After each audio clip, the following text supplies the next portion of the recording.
about that. I'll play you a little medley of songs here, and then I'll tell you kind of what the program's going to look like for the rest of the evening.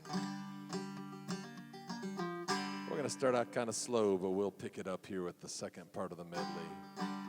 Does that sound like it's going to be all right?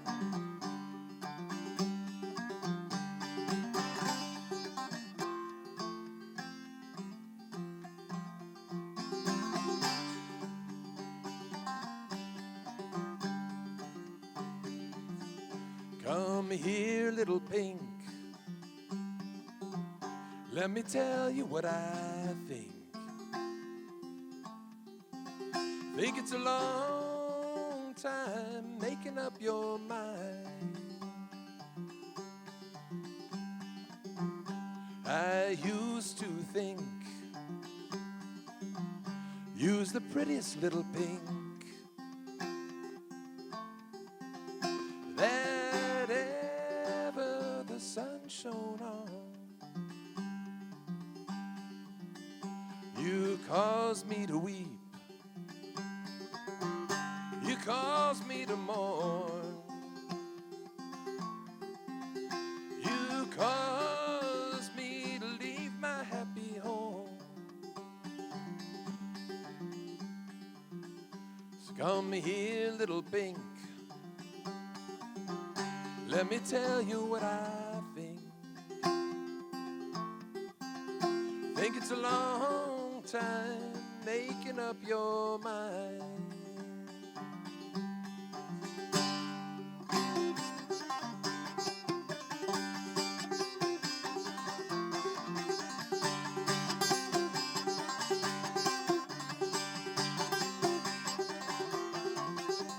Oh, the cuckoo, she's a pretty bird, and she sings when she flies. She never says cuckoo till the 4th day of July.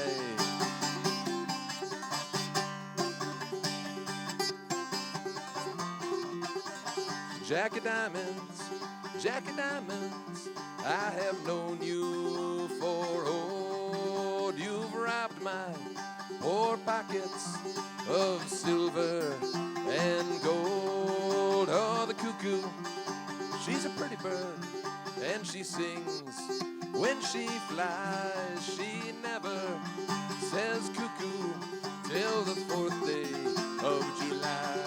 That's right.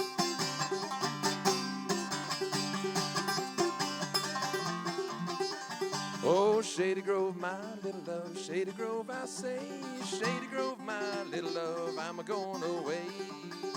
First time I saw Shady Grove, she's standing in the doorway, shoes and stockings in her hand, feet all over the floor. Oh, Shady Grove, my little love, Shady Grove, I say, Shady Grove, my little love, I'm a-going away. Cheeks as red as the blooming rose, eyes of the deepest brown. Oh, you're the darling of my life, stay till the sun goes down. Shady Grove, my little love, Shady Grove, I say, Shady Grove, my little love, I'm a-going away.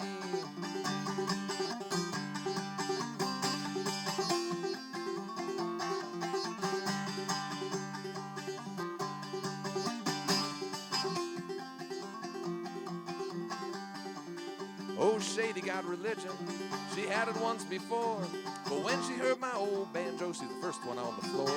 Oh, Shady Grove, my little love, Shady Grove, I say, Shady Grove, my little love, I'm a-going away. I said, Shady Grove, my little love, Shady Grove, my darling, Shady Grove, my little love, I'm going back to Harlan.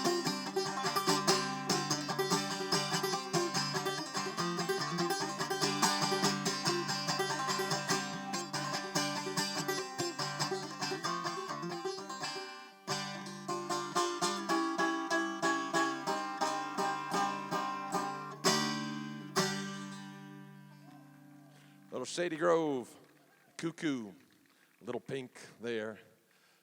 The two hats I have on tonight, one is I'm a performer, but I'm also going to be a teacher as well, and I do teach at the University of Tennessee, and so I'm used to getting up and talking to people.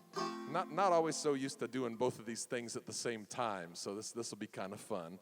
At any rate, they'd asked me if I might talk a little bit about Appalachian music and I gave him a little write-up about it, some of the things I was going to present, and then when the poster came out, it said, "The surprising history," or something like that, of Appalachian music, however it said it. So I hope I surprise you with something tonight.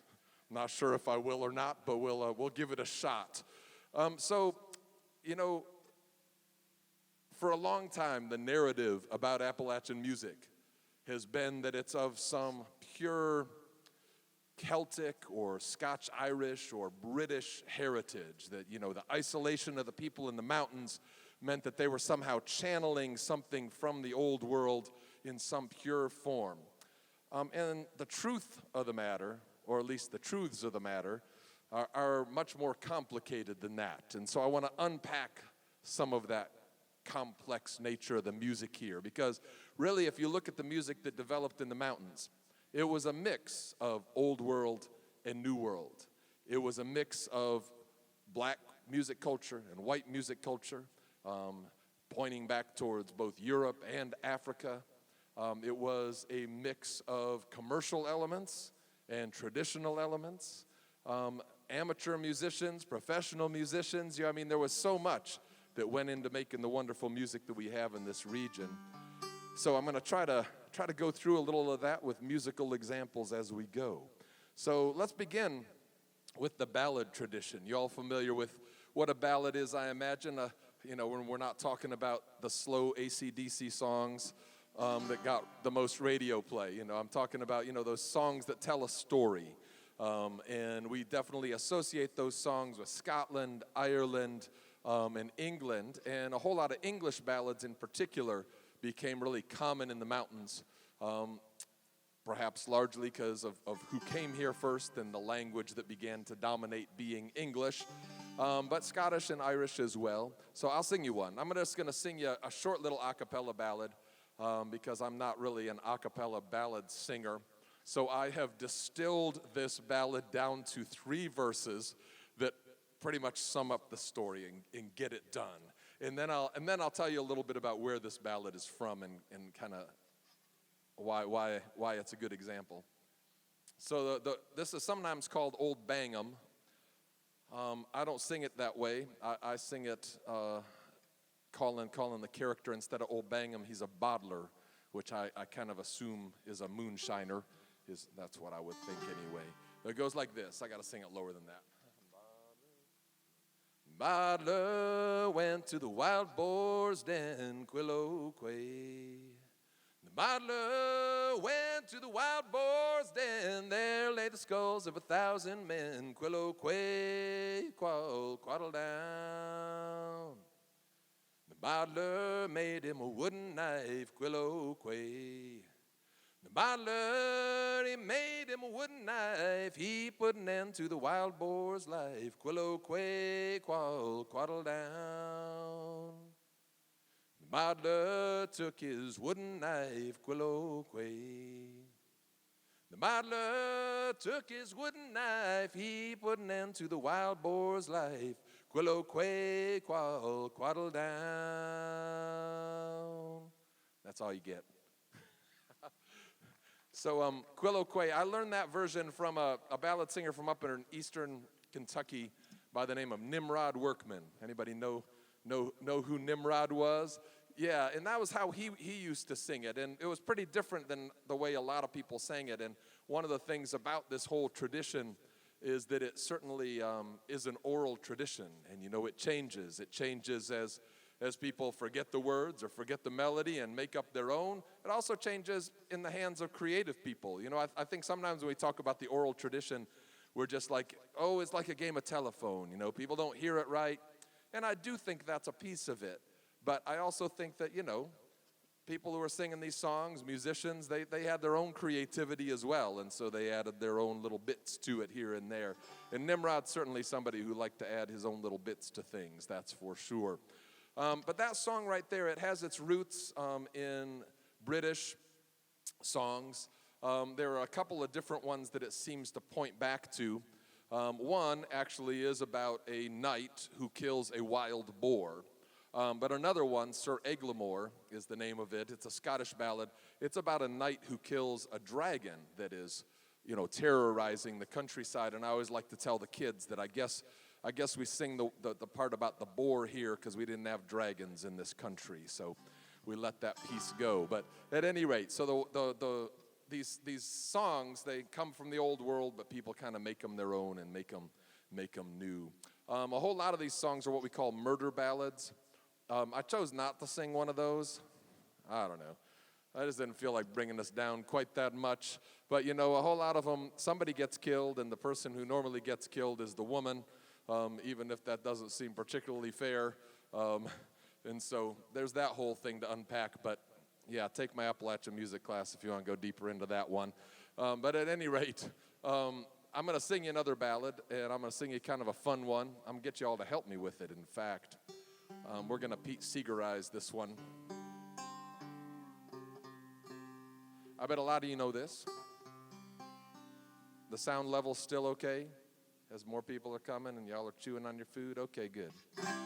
So this is a song called Frog You Went A-Courtin'. How many people know Frog You Went A-Courtin'? Yeah. I thought this audience, we might have a few. Frog You Went A-Courtin', it just seems like kind of a silly kid song, but it was written likely back, before the mid-500s. And some people point towards, some drama, with a queen and a king from another kingdom and blah, blah, blah. Some people point it towards Queen Elizabeth I, the Virgin Queen, and say that this was about one of her suitors.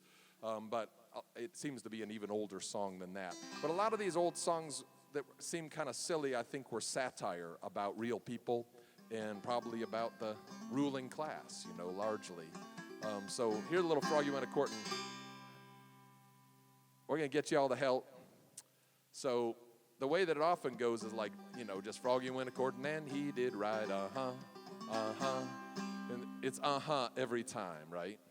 But the way Pete Seeger always did it, that I've kind of learned to do when I play for kids, is he changes that every time, so it's not always But so whatever I say, I want you all to say it back to me. All right, does that make sense? So we're going to add a little call and response element to this. Here we go. Oh, Froggy went a-courtin' and he did ride, Oh, Froggy went a-courtin' and he did ride, sword and pistol by his side, Oh, he went up to Miss Mousie's hall, oh ho. Oh, he went up to Miss Mousie's hall, for Miss Mousie did loudly call, oh ho. He took Miss Mousie on his knee, took Miss Mousie on his knee, said, Miss Mousie, would you marry me? Oh, kind sir, I couldn't do that, oh no. Oh, kind sir, I couldn't do that without the consent of my dear Uncle Rat, oh no. Well, Uncle Rat laughed and he shook his fat side, ha ha. Uncle Rat laughed and he shook his fat side to think that his niece would be a bride, ha ha. Who shall be the wedding guests,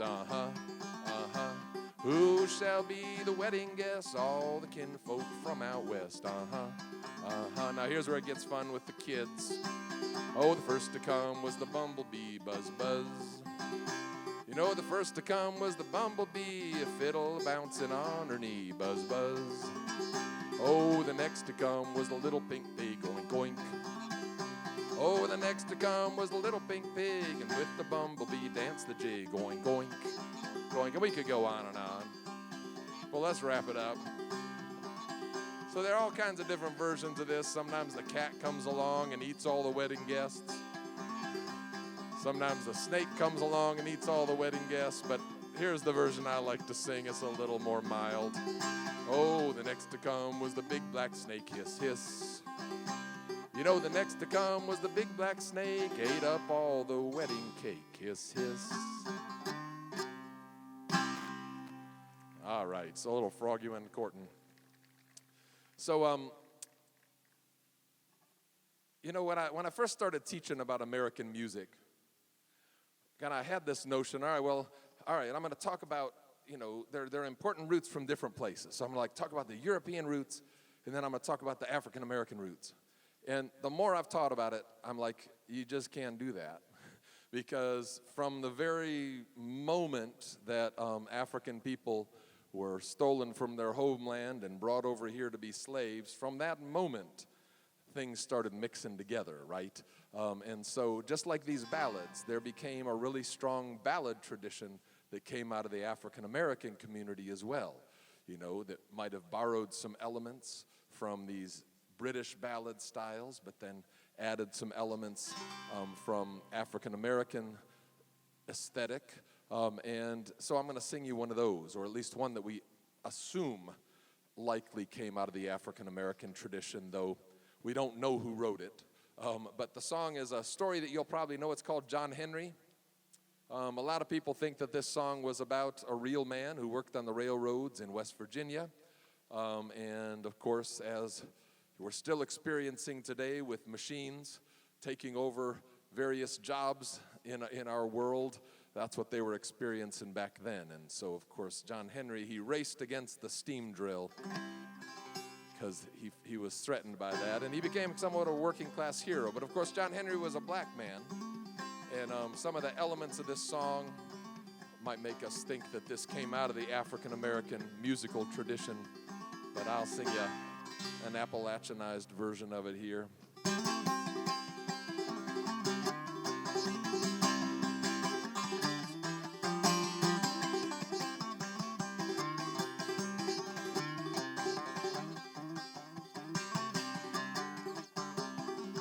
When John Henry was a little baby boy, sitting on his daddy's knee, well, he picked up a hammer and a little piece of steel, said, this hammer's gonna be the death of me, Lord, Lord, this hammer's gonna be the death of me.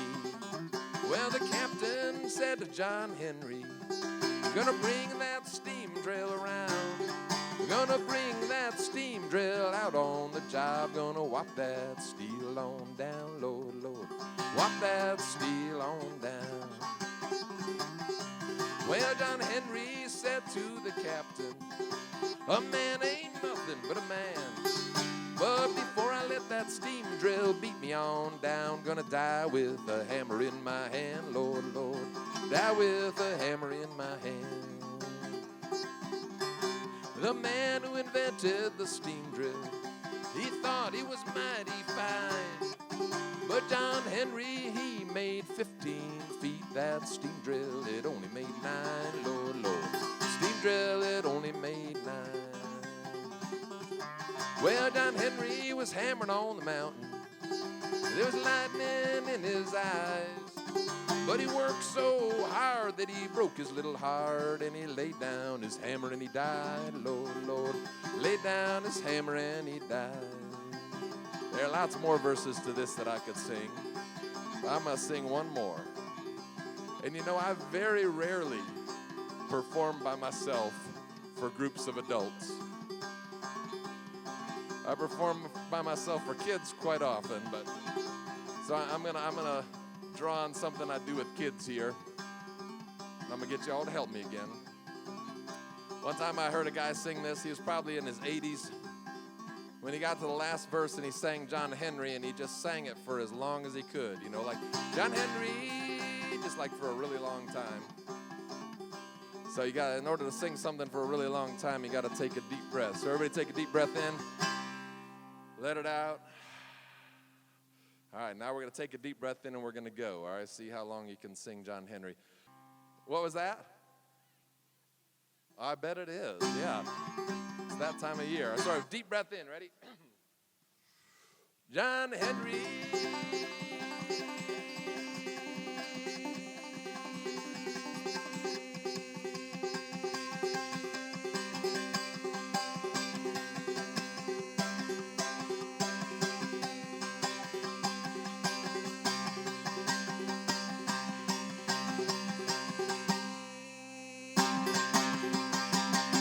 Had a little baby, you could hold him in the palm of your hand. And the very last words I heard that young boy say, my daddy was a steel driving man, Lord, Lord, my daddy was a steel driving man.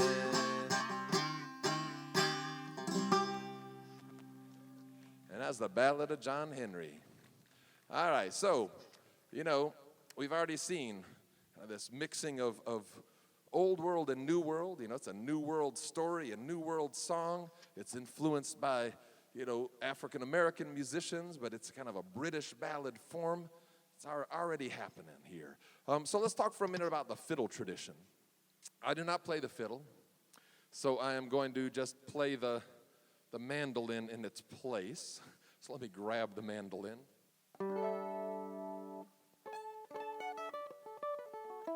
So I imagine a lot of you know what a mandolin is, but just for the sake of it, I'll say a couple of things about the mandolin. So the mandolin is related to the violin, which of course is the same instrument as the fiddle. It just depends on what music you play on it, right?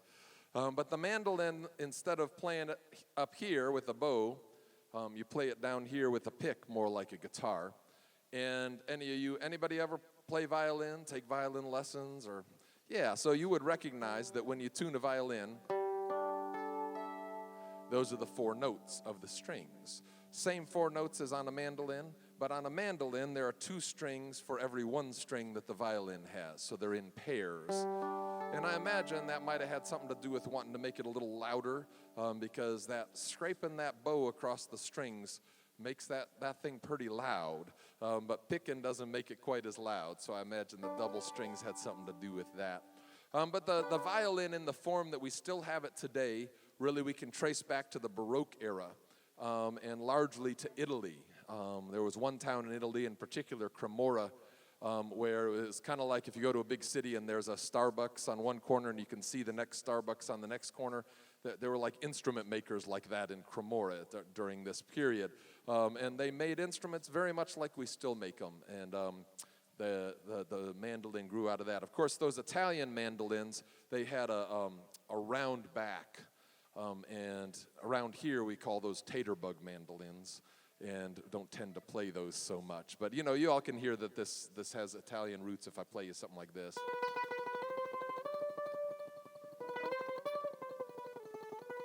Right? So,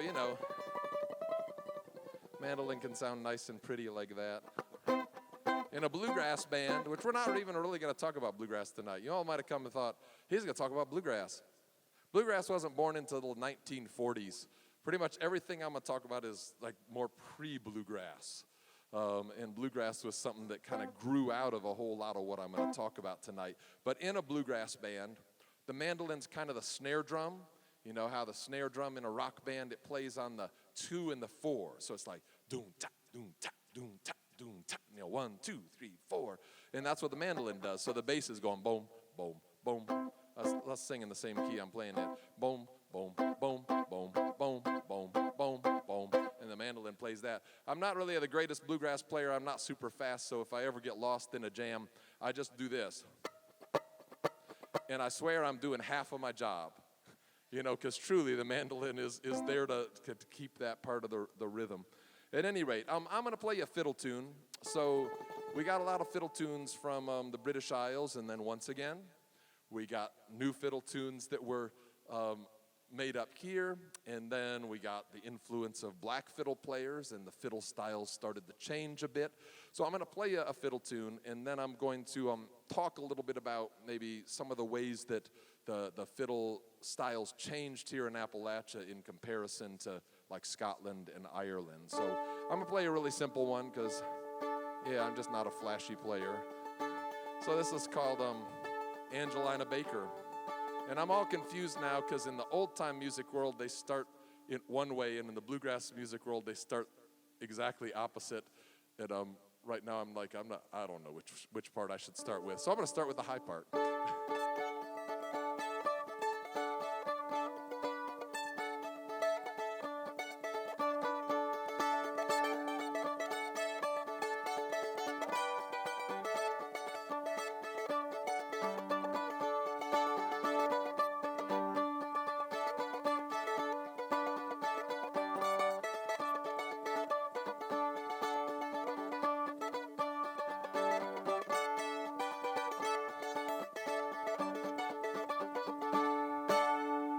So I'm doing a lot of droning, you'll hear. I'm keeping that string open the whole time.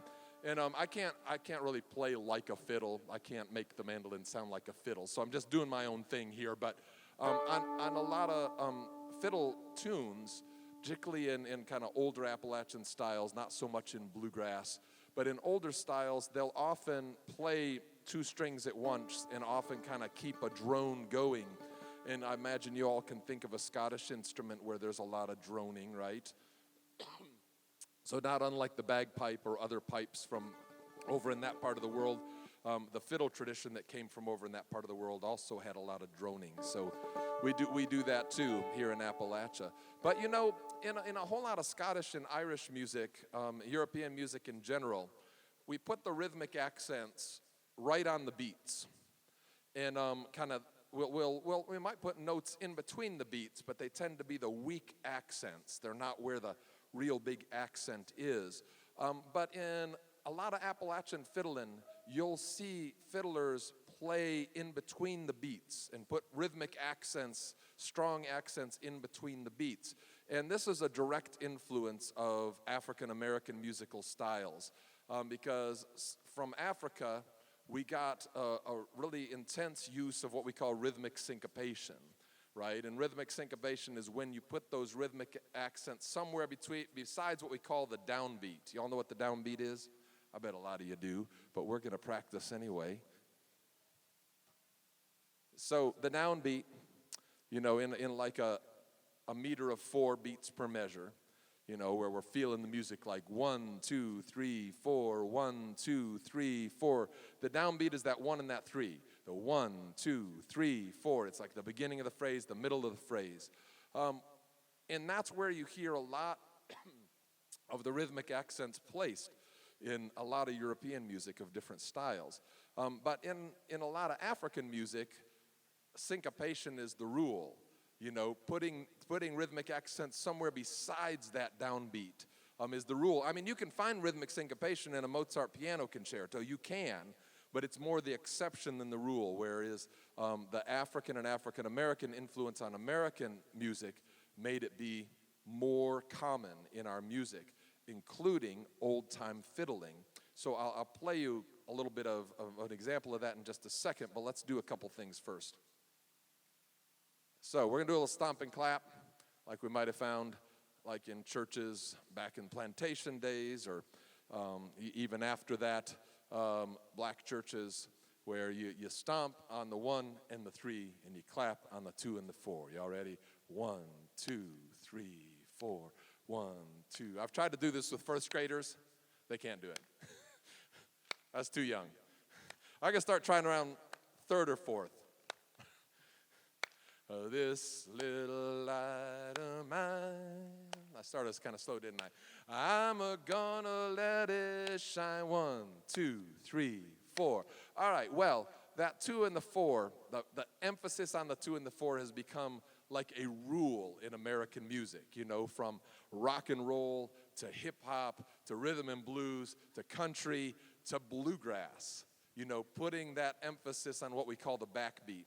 But then there's also kind of putting accents other places in between beats that we would refer to as syncopation. Let's do a different syncopation exercise just so you can kind of get a feel of how syncopation can really kind of pull at the beat and make it feel different. So we're going to divide 6 2 different ways.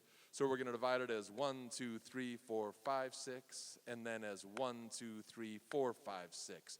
And I'm going to get half of you to do one of those and half of you to do the other. So how about this half? You're going to do 1, 3, and 5. I'll get them started and then we'll start. Y'all ready? 1, 2, 3, 4, 5, 6. 1, 2, 3, 4. Keep going. 1, 2, 3, 4, 5, 6. 1, 2, 3, 4, 5, 6. 1, 2, 3, 4, 5, right? And you can really hear how that 4 pulls at the beat, and that's kind of what syncopation gives it that kind of feel. So now here's what we're going to do is I'm going to play the mandolin, and I'm going to get you all to try to keep a steady beat. Audiences tend to speed up when they start clapping, but you all, I think you just proved I think you could do this.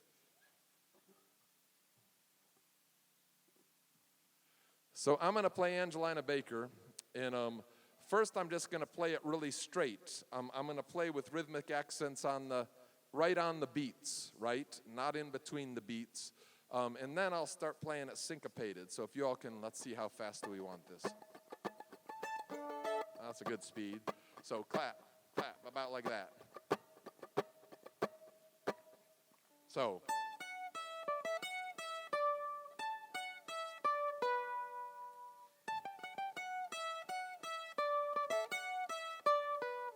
All right, so if you were like listening to a Celtic or an Irish fiddle player, they're going to play right on those beats. Not always. I'm going to have an Irish fiddle player come up and say, that's not true. But a whole lot of the time, it's not super syncopated. But a whole lot of Appalachian players, they'll pull at the beat with where they put things. So you all clap again. Ready? Give me a good strong beat. Whoops. I got to play the right notes.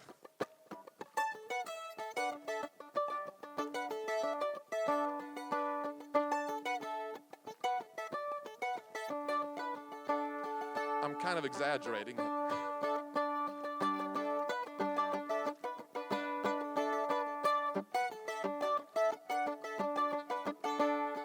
So y'all hear how a lot of the accents I'm putting are when your hands are apart, right?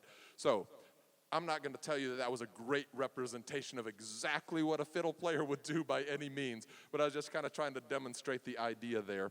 All right, so the mandolin taking the place of the fiddle here. So I'm going to put this away. I'm going to get it out for one more song in just a little while.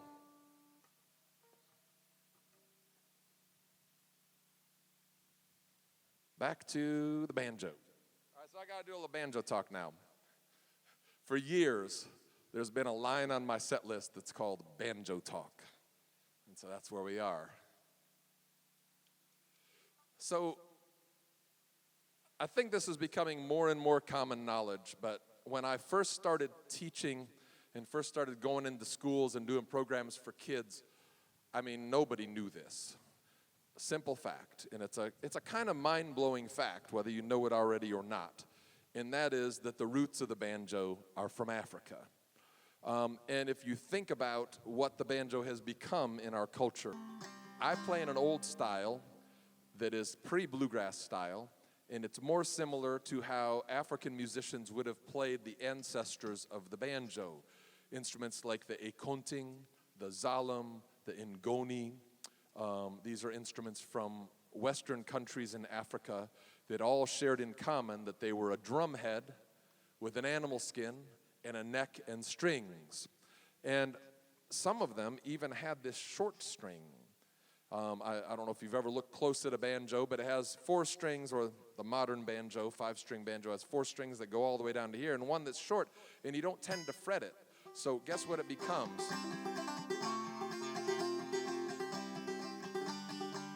It becomes a drone.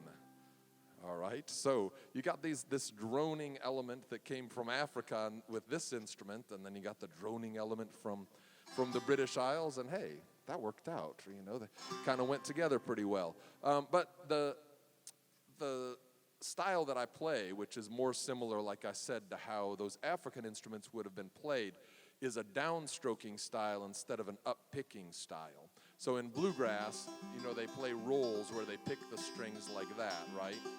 But this is called claw hammer, or sometimes frailing, and you downstroke. And it's kind of bum-diddy, bum-diddy, bum-diddy, bum-diddy. It's kind of that feel.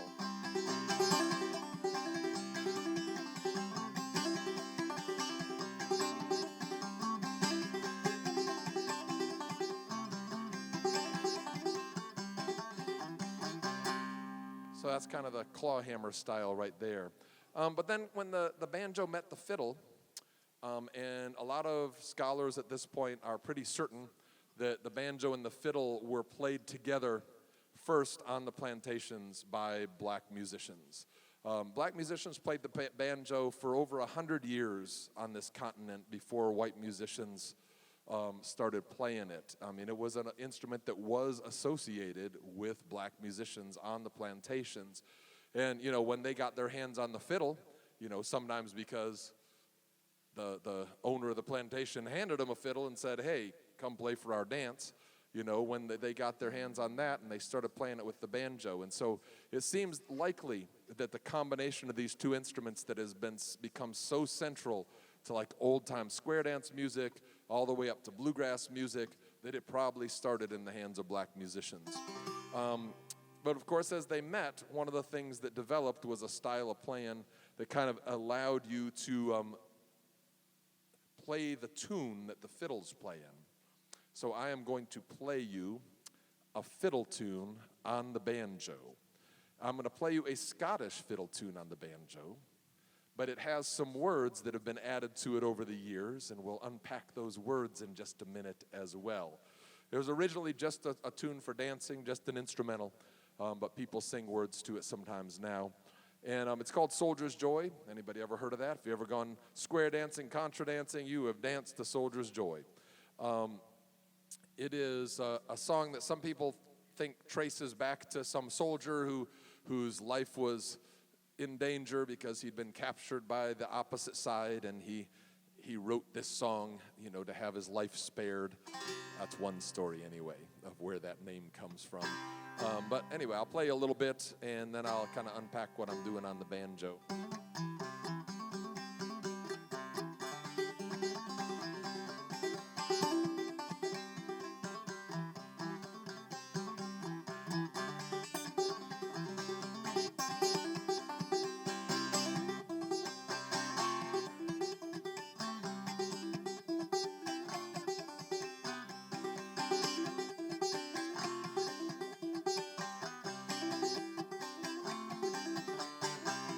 I'm my mama's soldier boy, I'm my mama's soldier boy, I'm my mama's soldier boy, I sing a little song called Soldier's Joy.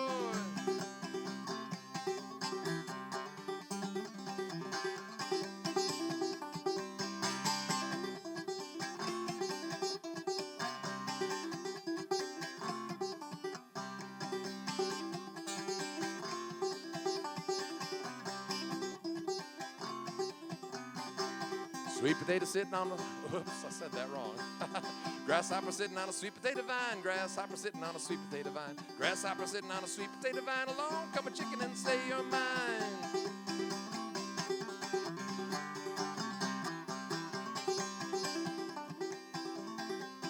15 cents for the morphine, 25 cents for the beer, 15 cents for the morphine, gonna take me away from here.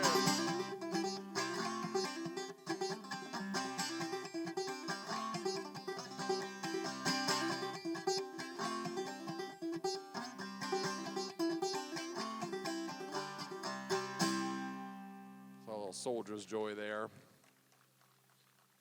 I learned to play clawhammer banjo to accompany myself singing when I play for kids, and my attempts to play fiddle tunes are kind of secondary. There are people who can play them very intricately and beautifully, but so let me talk a little bit about kind of what's going on there. First of all, just the style of playing is I've added another dimension. I'm not just kind of downstroking with these fingers and picking on the drone string with my thumb, but I'm dropping my thumb down to other strings, and you can eke out a little bit more of a melody.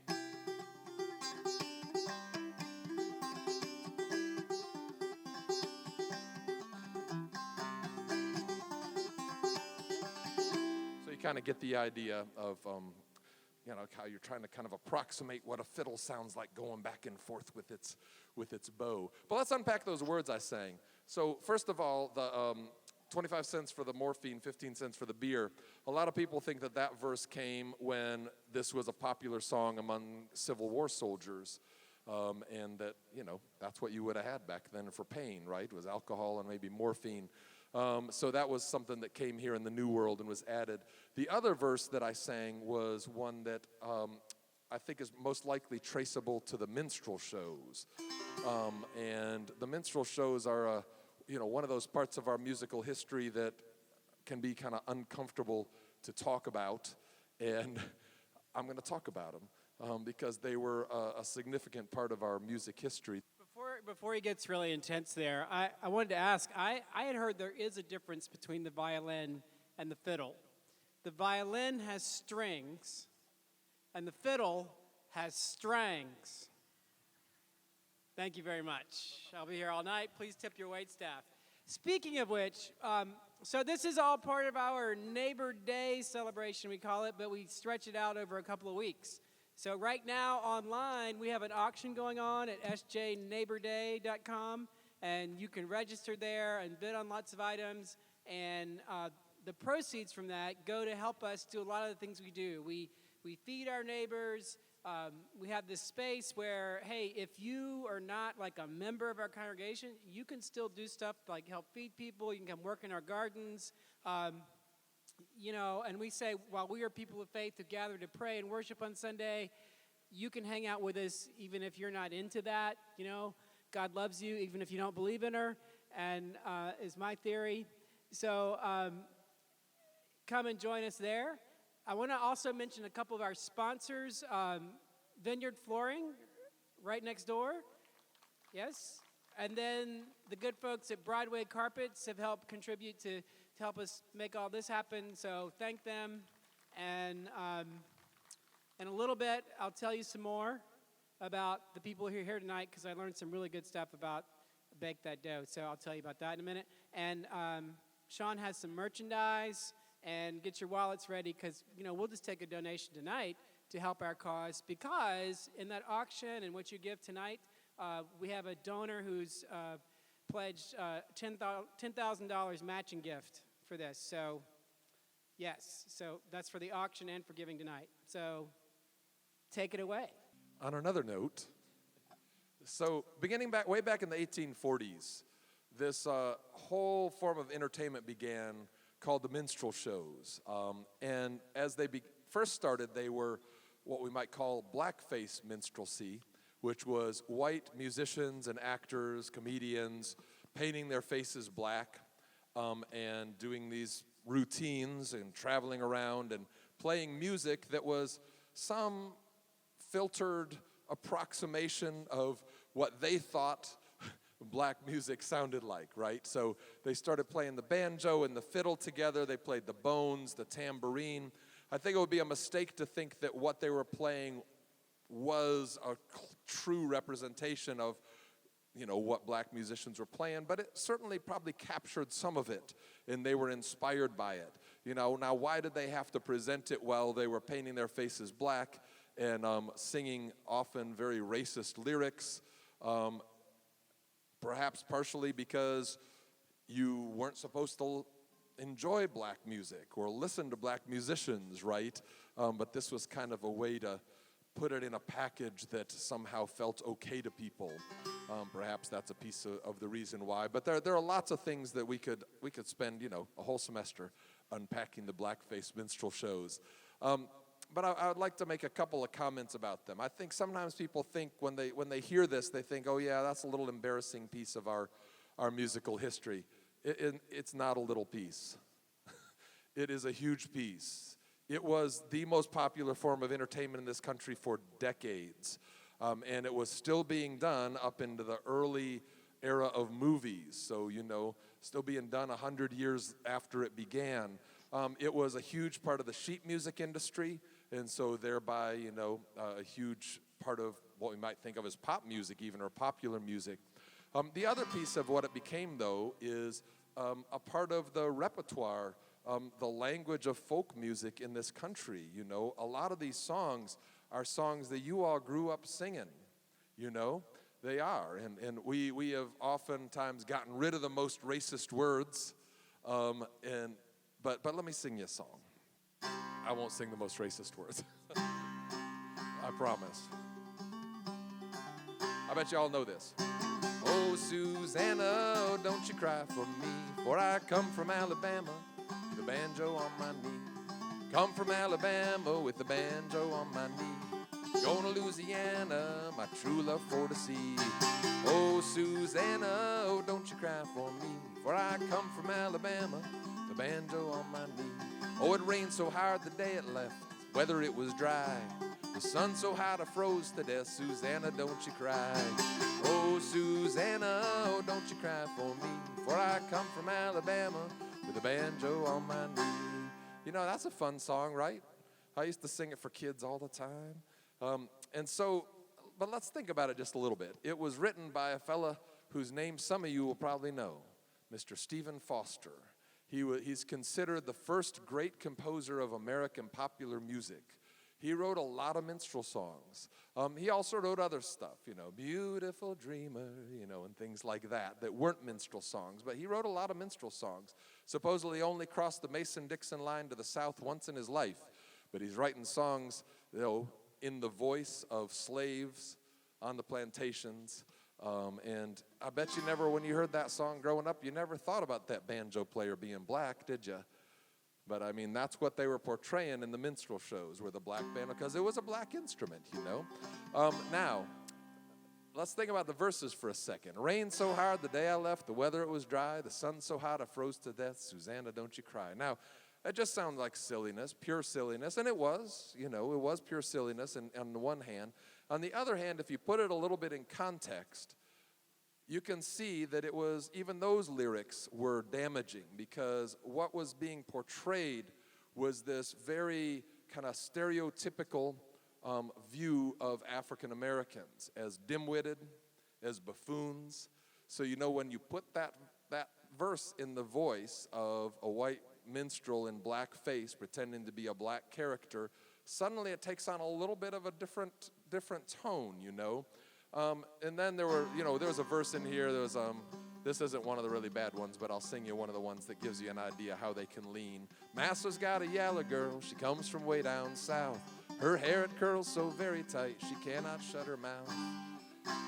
And that one ain't bad in comparison to some of them, right? So, you know, I struggle with what to do with these songs, you know. Do I sing these songs for kids? Do I sing these songs for kids and teach them about where they're from? I mean, you know, it's a tough one, right? So these minstrel songs, and a lot of them, in the tunes, there are some tunes that don't have lyrics. And they're fun tunes, they're great tunes, and they've made it into our old-time music vernacular.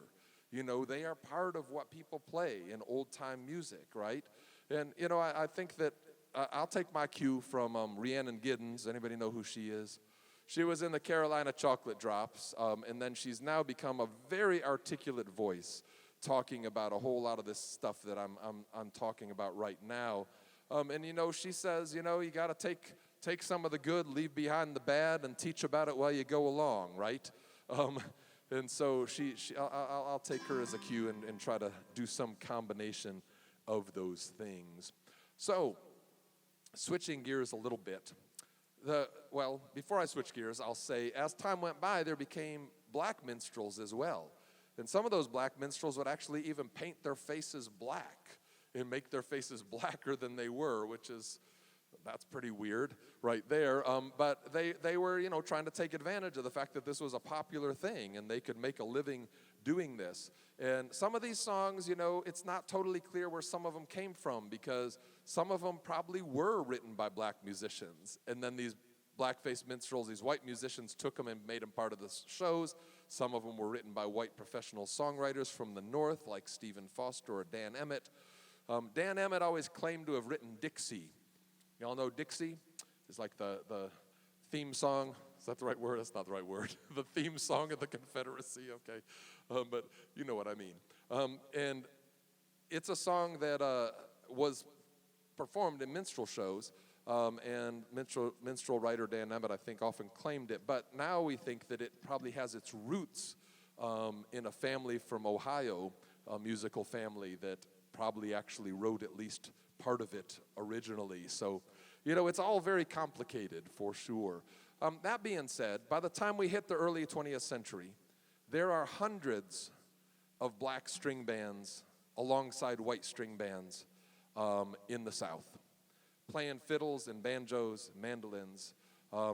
You have to realize that the fiddle dominated rural American music for a long, long time. It was like the only common Appalachian rural American instrument. And it really wasn't until after the Civil War that we started to see the banjo come into this region on an irregular basis. And then it wasn't really until the 20th century, with the advent of mail-order catalogs, that we started seeing a lot of people get their hands on things like guitars and mandolins, because you couldn't just go down the road in your car to the music store in town and buy it. So, Sears and Roebuck played a big role in kind of bringing instruments into people's hands. So I'm going to talk just for a minute about a black string band from East Tennessee. And they formed here in Knoxville. The record company gave them the name the Tennessee Chocolate Drops. Perhaps the central figure in that band was a fellow by the name of Howard Louie Bluey Armstrong. How many have ever heard of Louie Bluey? We just had the Louie Bluey Festival on the 24th of September. I'm wearing my Louie Bluey hat. I didn't really do that on purpose, but I am. So he was from up in La Follette. And he grew up during a time when a lot of small towns in rural Appalachia were really diverse because of the coal mines, largely, and the industry that grew up around the coal mines, because they needed people to work in those mines. And, who was going to climb down into a deep, dark hole, move into the middle of nowhere in Appalachia, climb down into a deep, dark hole and not get paid very much to dig coal, right? Well, it was people who really needed jobs. And so we ended up with a lot of African Americans in these rural towns. We ended up with a lot of first-generation immigrants. So when you walk down the street in downtown La Follette in the 1920s, you'd hear people speaking Italian, Polish, German, because all of these immigrants had come to work in the mines. And then Louie Bluey, a black man there, he grew up around all of that. And I always like to say that Howard Armstrong, Louie Bluey, was both typical and exceptional. He was typical of the fact that there were a lot of black string bands in the region, and he played mandolin and he played fiddle mostly in those early days. So he was typical of that, but he also was an exceptional man. I mean, he was an exceptional musician, but he also was a painter. He supposedly spoke 5 languages by the time he moved to Chicago in 1932 to go play music up there. He claims to have spoken 9 by the time he died. So definitely had an ear for languages, and interesting person. But let me play a couple Louie Bluey songs. I'll just play a really short one on the mandolin, and then we'll do one where you all can sing with me again, because it's about that time. Y'all are looking like those second graders out in the gymnasium.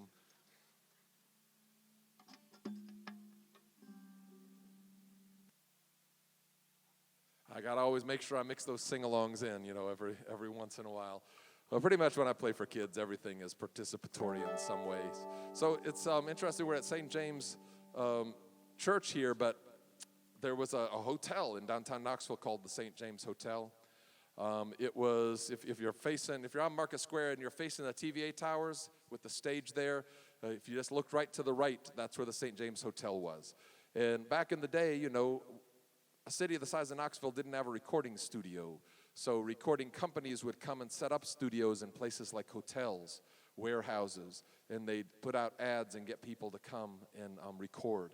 And so there were some sessions that happened in the St. James Hotel in 1929 and 1930. We sometimes call them the St. James Sessions, sometimes call them the Knoxville Sessions. They were playing music that wasn't exactly clear what it was. It had some ragtime in it, had a little early jazz in it, had some blues in it, but it also had like country music in it, like early hillbilly music.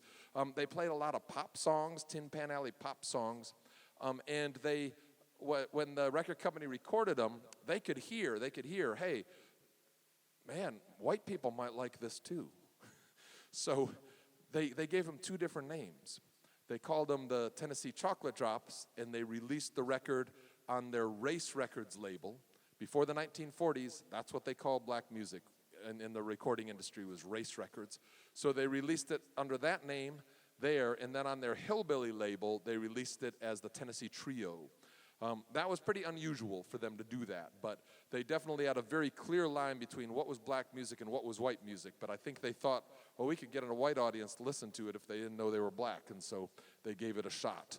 At any rate, let's just do a fun song of theirs together.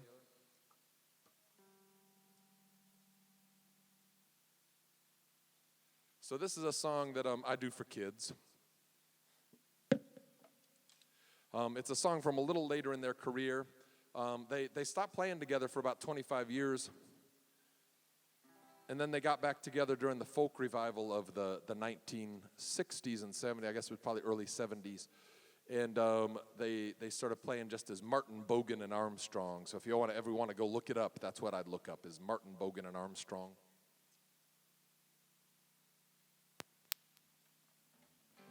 And so this is one of those songs that they did later on. It's called Let's Give a Party. And in the original version, they sing about, let's give a party. You get the whiskey, I'll get the beer.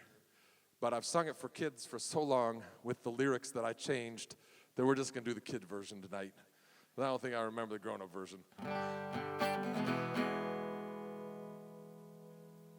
So this is a call and response song, something that's pretty common in African American music, which was I say something, you say it back to me, all right? So I play it pretty fast. They played it a little slower. They kind of swung it. They played it more like. But when I play it for kids, I like to play it really fast. So we'll do it like that. Let's give a party. All right, so y'all weren't ready. So this is how fast it goes. I go, let's give a party. Let's give a party. Give it right now. You bake the cookies. I'll milk the cow. Let's give a party. Give it on me. We're going to make it the best you see. Oh, me. Oh, my. Oh, you. Zoo, zoo, zoo. I can't dance. Scared to take a chance. I can't dance. Got ants in my pants.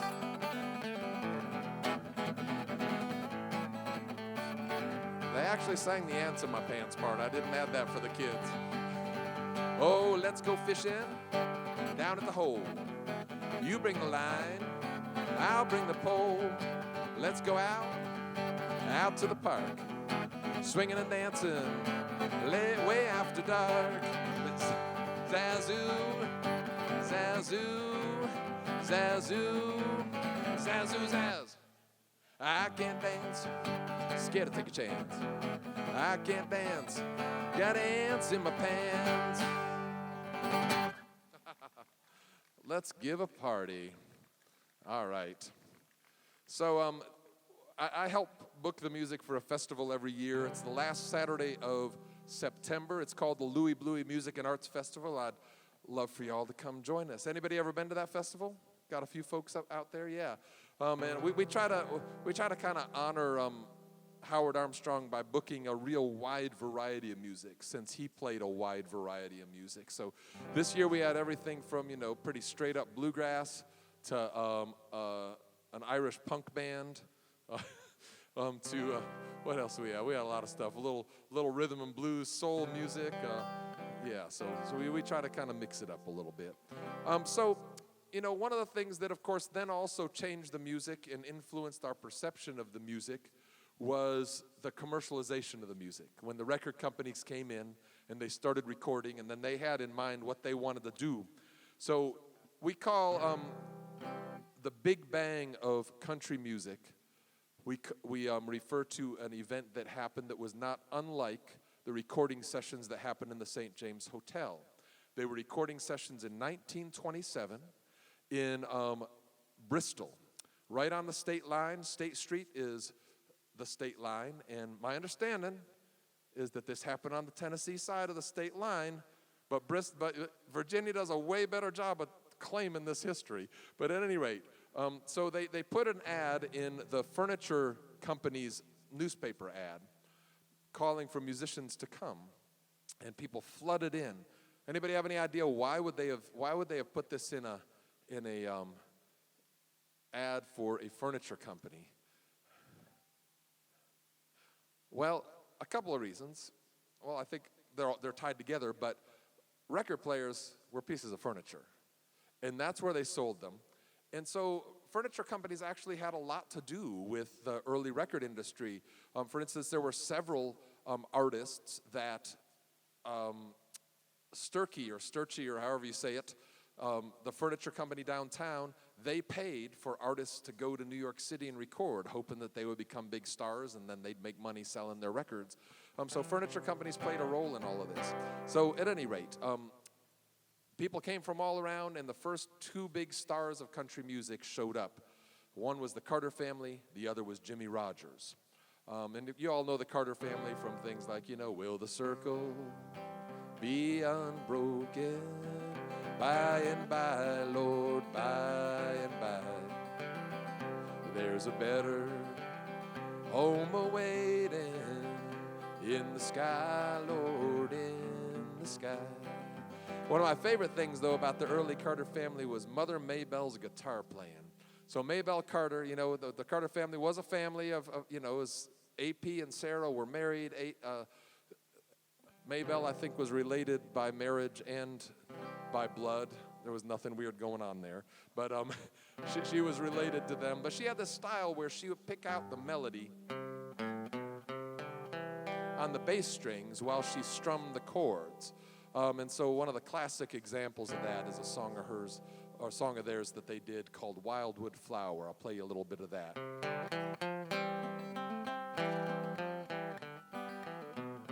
Fingers are getting cold.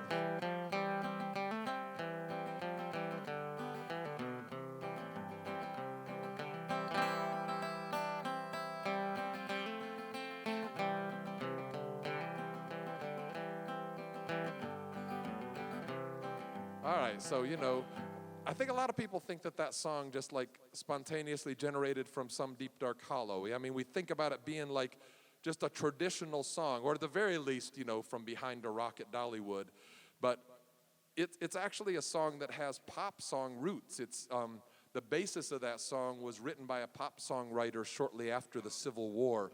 And that brings up just another important point about this music. A lot of things that we think are traditional music in Appalachia have commercial elements in them and have commercial roots, you know. So this, again, this notion of this pure heritage is just really not true.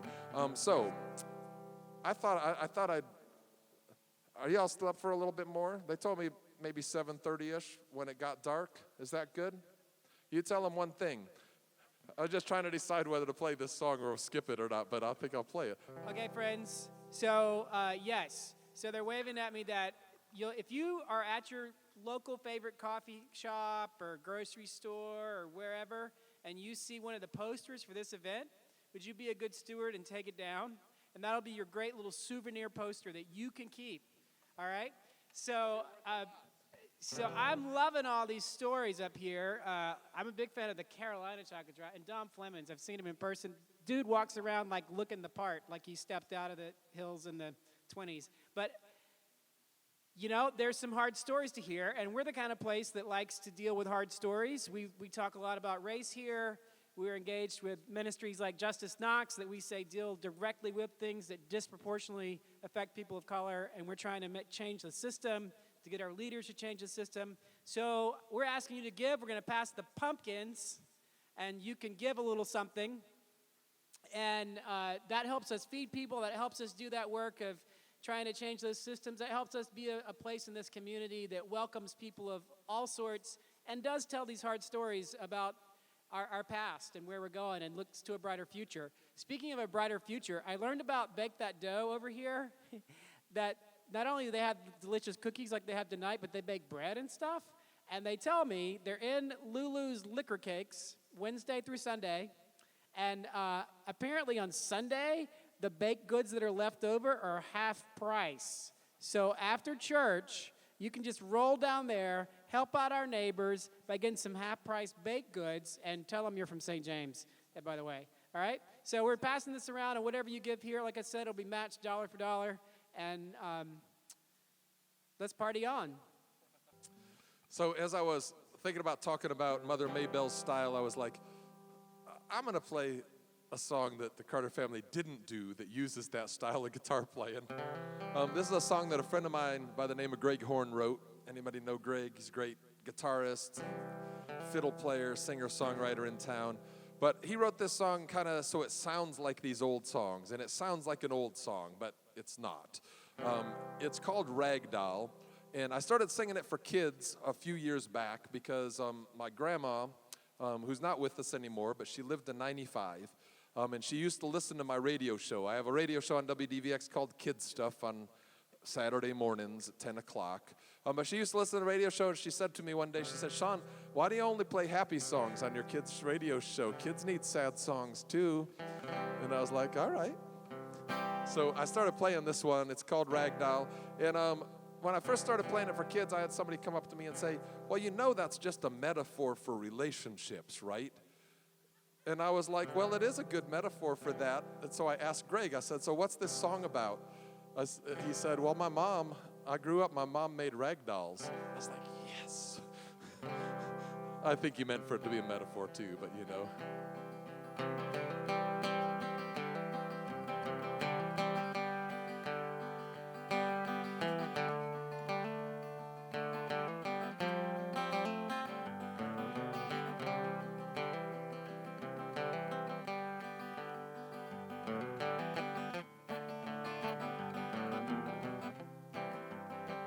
I am a rag doll. My name is Annie. My eyes are buttons. My hair is yarn. Got more stitches than a farmer's breeches and a calico dress to keep me warm. I am not fragile. I'm just a rag doll. And what I am used to suit you to a T. I'm not a new one of lace and china. I'm just a rag doll. Don't you worry about me.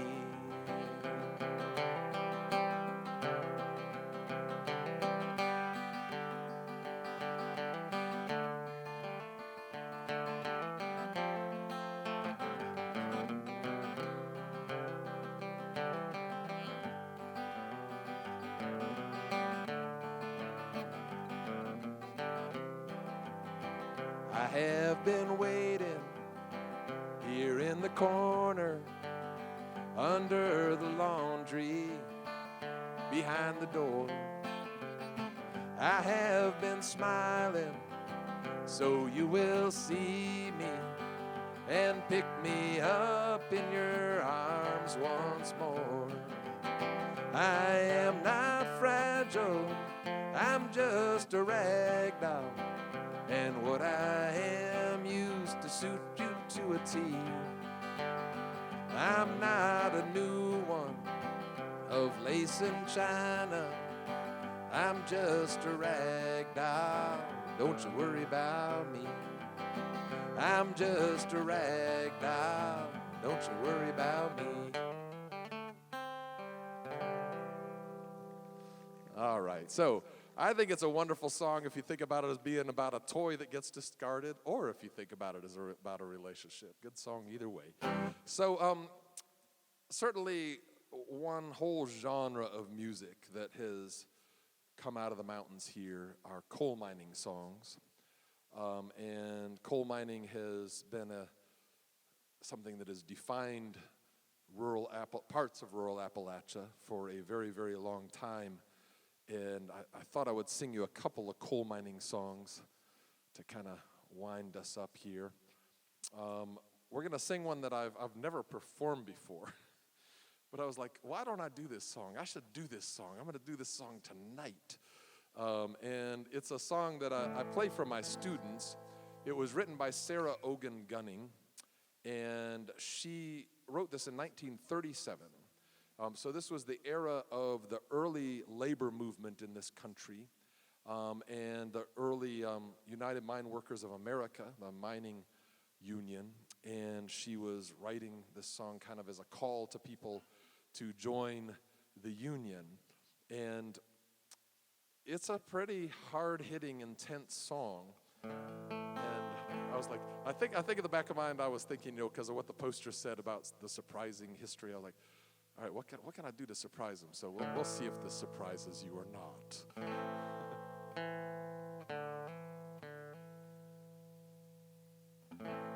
So she wrote this as an a cappella ballad. So I'm going to start it as an a cappella ballad, and then I'm going to add the guitar. Come all you coal miners, wherever you may be, and listen to a story that I'll relate to thee. My name is nothing extra, but the truth to you I'll tell. I am a coal miner's wife, I surely wish you well. I was born in old Kentucky, in a coal camp born and bred. I know all about the pinto beans, bulldog gravy, and cornbread. And I know how the coal miners work and slave in the coal mines every day. For $1 in the company store, for that is all they pay.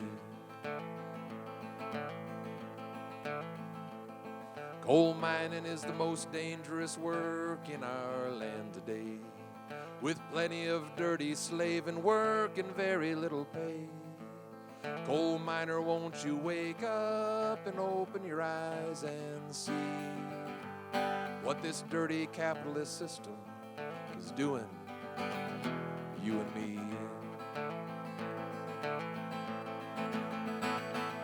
They take your very lifeblood, they take your children's lives, take fathers away from children and husbands away from wives. Oh, miner, won't you organize wherever you may be and make this a land of freedom for workers like you and me.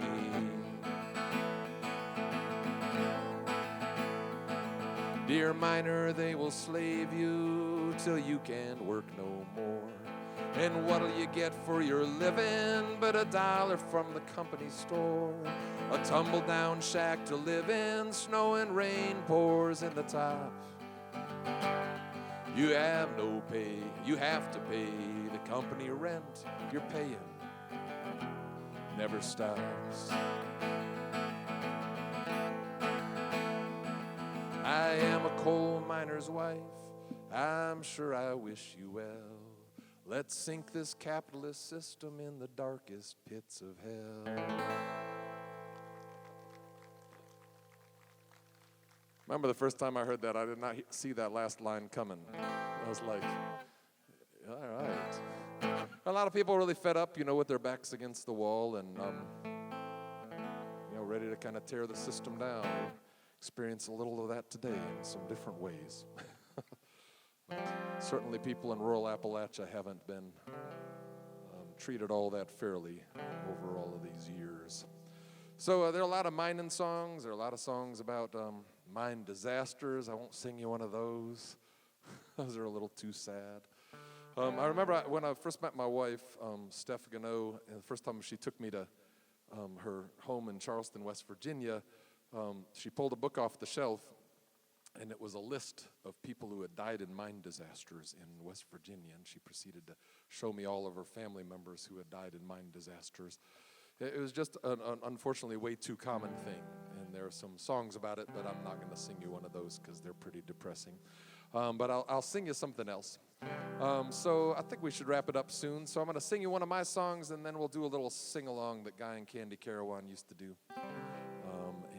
We'll finish up with that. This is a song called Stirring Up the Dust. I was riding around outside of Charleston through the mountains with my wife, and we were kind of doing a little tour of mountaintop removal sites, really fun tourism.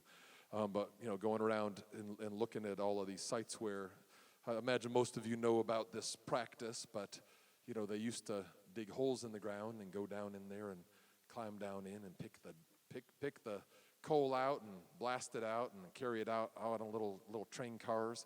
But then they figured out, hey, we can just take a little shelf off the side of the mountain and get to the coal seam. That was called strip mining.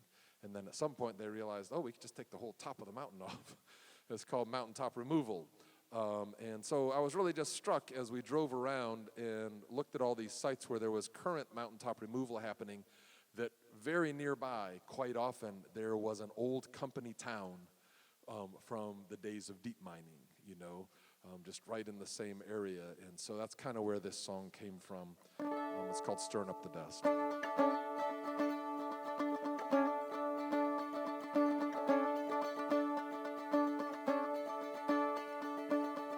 Big old wheels spinning round, muddy blades slice through the ground. Dynamite will make her noise, and ancient rocks will have no choice. Split the mountain to the bone, hear those diesel engines groan. Fill them up with shiny coal. Now the mountain is the whole.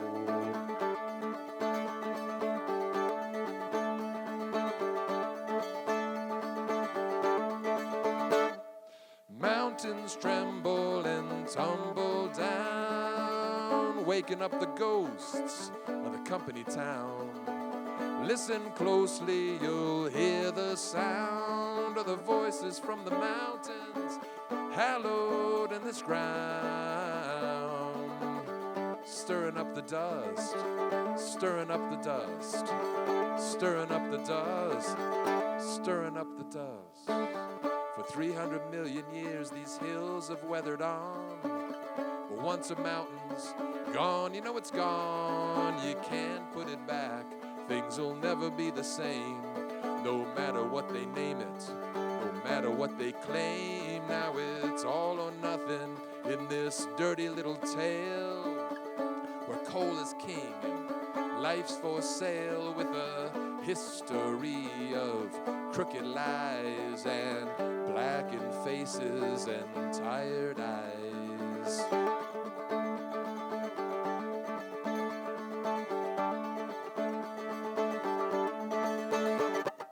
Mountains tremble and tumble down, waking up the ghosts of the company town.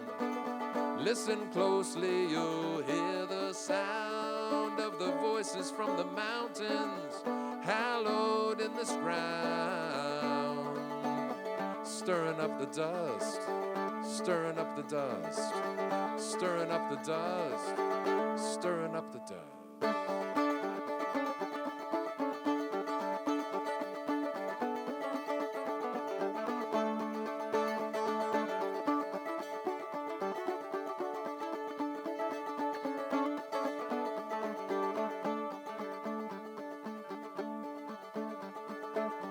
Blair Mountain, Bob White, Cayford Mountain, Fork Ridge, Sarah Ann, Island Creek, Zeb Mountain, Black Mountain, Pickering Knob, Montgomery Creek, Huckleberry Ridge, Glen Alum, Marsh Fork, Buffalo Mountain, Lost Mountain, Lost Mountain, Lost Mountain, Lost Mountain.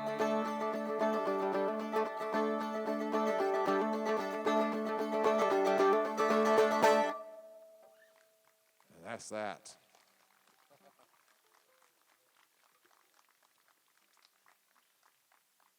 That one's a whole lot of fun to play with the drummer. So I do play in a band called the Lone Tones. Thank you, thanks, Mom. No. Thanks, Natalie. We don't have any gigs scheduled. I'll tell you about one. We played last weekend at the Sockham's 50th anniversary, if any of y'all know Sockham. That was a whole lot of fun. I didn't figure out what key I need to sing this in. Let me see. I think I sing it in C. So I thought I'd mention end with a song that I learned from some folks who really inspired me and were very supportive of my music when I was younger, and that's Guy and Candy Carawan. And I know some of you know them. And Guy, of course, isn't with us anymore. Candy still is. But for those of you who don't know them, they were really kind of central in a whole lot of music surrounding activism and social justice movements, though also were just wonderful playing anything they played, not just those songs. But, you know, Guy played a really central role in the song We Shall Overcome, becoming the anthem of the civil rights movement that it became. They worked at the Highlander Center up in Newmarket area. At any rate, they lived for a while on the Sea Islands off the coast of Georgia, and they put out a book of songs from there. They were studying the songs there. It's called Ain't You Got a Right, And that's the song I'm going to sing you right now. And you all have a part. This is another one of those call and response songs. So you just say what I say. Ain't you got a right? So y'all just say that, yeah. I'll sing your part with you for a second. How about that? Ain't you got a right? Ain't you got a right? Ain't you got a right? Ain't you got a right? Ain't you got a right? To the tree of life. So rocky is the road. Oh, it's not exactly the call and response that I said it was. You just always say, ain't you got it right? No matter what I say. So I say, so rocky is the road. You say, ain't you got it right? I don't usually do this song. So rocky is the road. So dangerous is the journey. Oh, ain't you got a right to the tree of life? Gonna tell all my brothers, gonna tell all my sisters, gonna tell it to the world, to the tree of life. And you can say that last line with me if you want. Oh, ain't you got a right? Said, ain't you got a right? Ain't you got a right to the tree of life?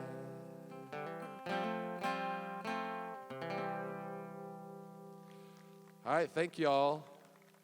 My iPad says it's 7:30. Wow. Couldn't have done better if I'd have tried.